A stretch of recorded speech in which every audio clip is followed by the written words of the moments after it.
Bible Jim here. One thing we all have to do, we all have to make choices in our lives. But we have to be very careful when we make those choices that we make the right choices. Uh, let me just give an example.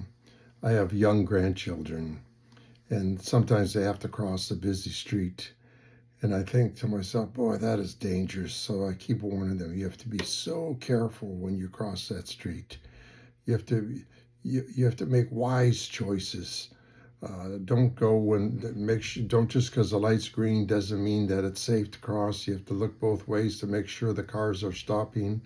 Uh, I know when I drive and I'm entering into a busy street, I have to be very careful that I make the right choice of when to pull into the street. Sometimes you're in a hurry and you want to try sneak in between two vehicles, and it can be very dangerous. We have to make good choices of what we eat and how much we eat.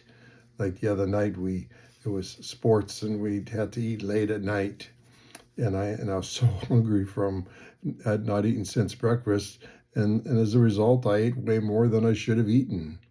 We constantly have to make choices, and we constantly have to be sure that we make the right choices.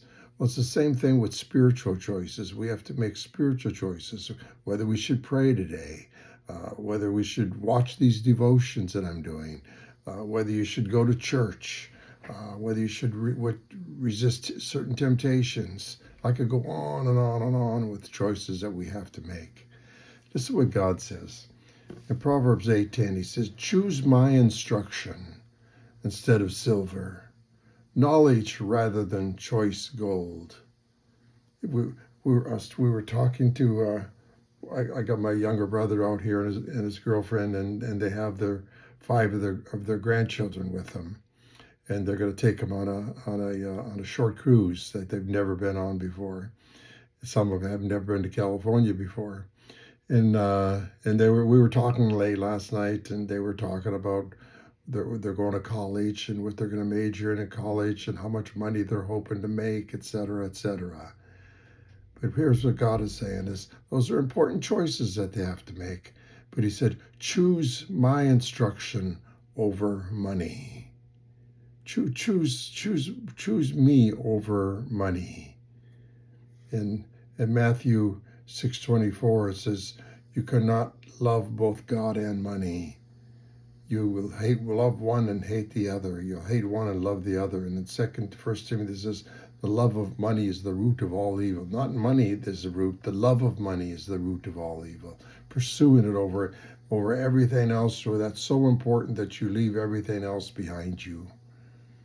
In Proverbs 16:16, God says this, how much better to get wisdom than gold, to choose understanding rather than silver. There's nothing wrong with going to college and getting a degree in a good area so you can get out and make like this. One of the girls is going to college to be a nurse, and she's already an LVN. Now she's going to be an RN. It's a 4-year course, and then she's hoping when she's an RN to continue her schooling and become whatever the next step is. But she also puts her faith there too. They also make their faith important, and that's what God is saying here. Pursue those things, but don't leave your faith behind. In John 7:17, it says this, choose God's will over your own will. Choose God's will over your own will. It's like making sure you put the things of God ahead of everything else. And then finally in James is that don't just merely listen to the word and deceive yourselves, do what it says. So it's great to pursue, for you young people out there, to pursue an education, to pursue a career, to try and make as much money as you put, but don't do that at the expense of your faith. Make sure you never, ever, ever neglect your faith. Amen. God bless you all. Have a great day. And as always, I'll see you again tomorrow. Goodbye, everyone.